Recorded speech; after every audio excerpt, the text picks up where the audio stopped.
मेरा आज का कहानी का शीर्षक है मायका और ससुराल दोनों एक समान। एक औरत की दर्द भरी कहानी। दिव्या का रिश्ता तय हुआ और घर की बड़ी बेटी होने के कारण वो अच्छी पढ़ाई करके नौकरी कर रही थी। घर में सबसे बड़ी होने के कारण मायके की सारी जिम्मेदारी भी उसकी थी। भाई था उसका, लेकिन अभी बहुत छोटा था। उसके माँ बाप के लिए इतने बच्चों की पढ़ाई और घर चलाना आसान नहीं था। उसके पिताजी किसी प्राइवेट कंपनी में जॉब करते थे। दिव्या का उम्र हो गया था शादी करने लायक। इस समय उससे छोटी दो बहनें और एक छोटा भाई पढ़ाई कर रहा था। दिव्या के माँ बाबूजी ने शिवांग नाम के लड़का से दिव्या की शादी तय कर दी। तभी दिव्या ने शिवांग को स्पष्ट रूप से बताया कि शादी होने के बाद भी मुझे मायके की थोड़ी आर्थिक मदद करनी पड़ेगी। छोटे भाइयों की पढ़ाई होनी अभी बाकी है और पिताजी भी बहुत बीमार रहते हैं। उनका भी हॉस्पिटल और दवाइयों पर बहुत ज़्यादा खर्च होता है। दिव्या थी तब माँ पिताजी को पैसों की टेंशन नहीं था।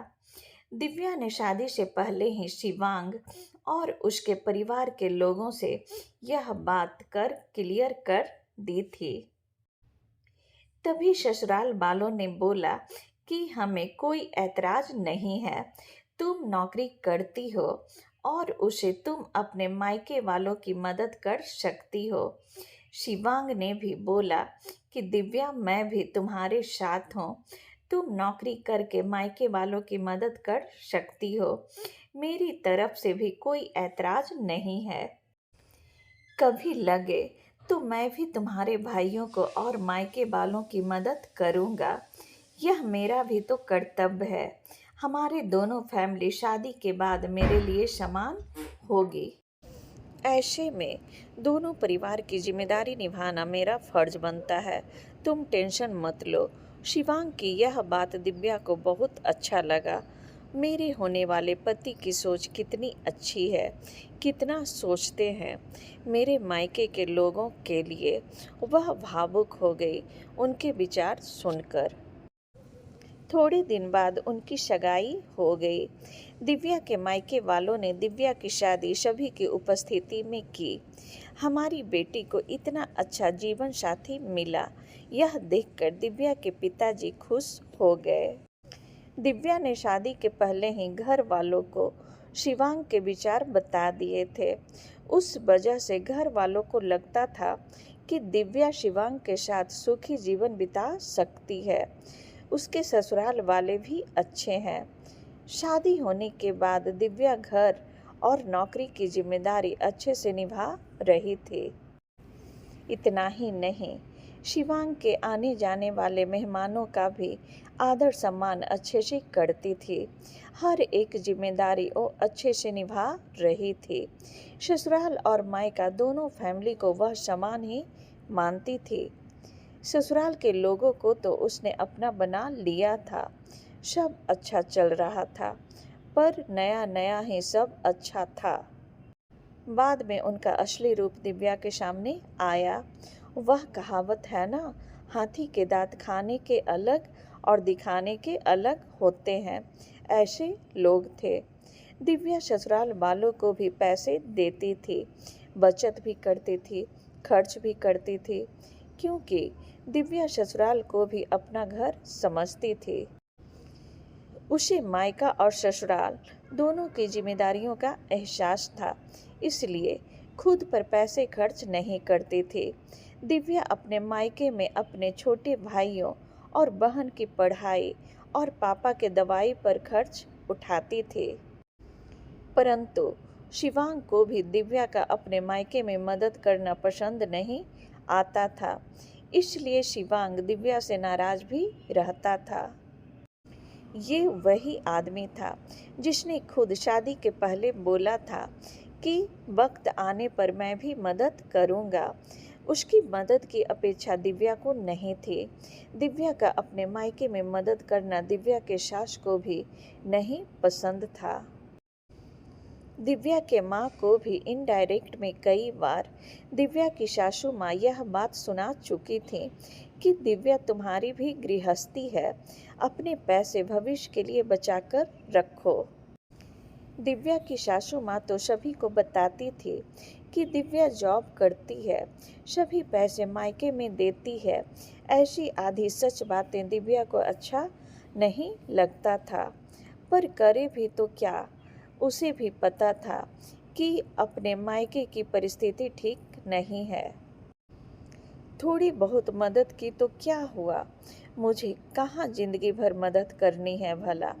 आज ना कल भाई की पढ़ाई पूरी हो जाएगी तो वो अच्छी नौकरी करेगा, माँ बाप की जिम्मेदारी अच्छे से निभाएगा और बहनें तो अपने ससुराल चली जाएगी।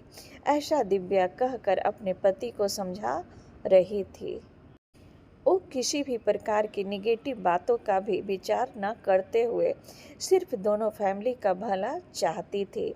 इतना ही नहीं, दिव्या शिवांग के माता पिता का हॉस्पिटल और मेडिसिन का खर्चा उठाती थी। शिवांग तो कभी पूछता भी नहीं था, सब दिव्या ही देखती थी। उसे हमेशा उसकी सास बोलती थी, किया तो क्या हुआ, वह तुम्हारा कर्तव्य है। पर ऐसा नहीं बोलती कि मायके की मदद करना भी एक कर्तव्य है।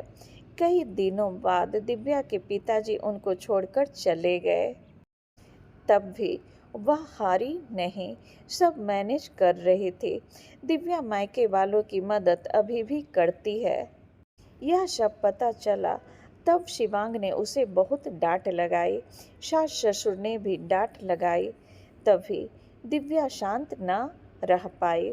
वह भी पढ़ी हुई थी और नौकरी करने वाली लड़की थी, शिवांग से ज़्यादा कमाने वाली। दोनों परिवार की आर्थिक समस्या वह संभालती थी। उस दिन उसे भी उसके बोलने का गुस्सा आया। दिव्या बोली, अगर लड़की ने ससुराल की मदद की तो चलेगा और मायके की मदद की तो वह क्यों नहीं चलता। ऐसा क्यों, मेरे मायके वाले हमें मदद मत करो ऐसा बोलते हैं, क्योंकि वह मेरे गृहस्थी का विचार करते हैं।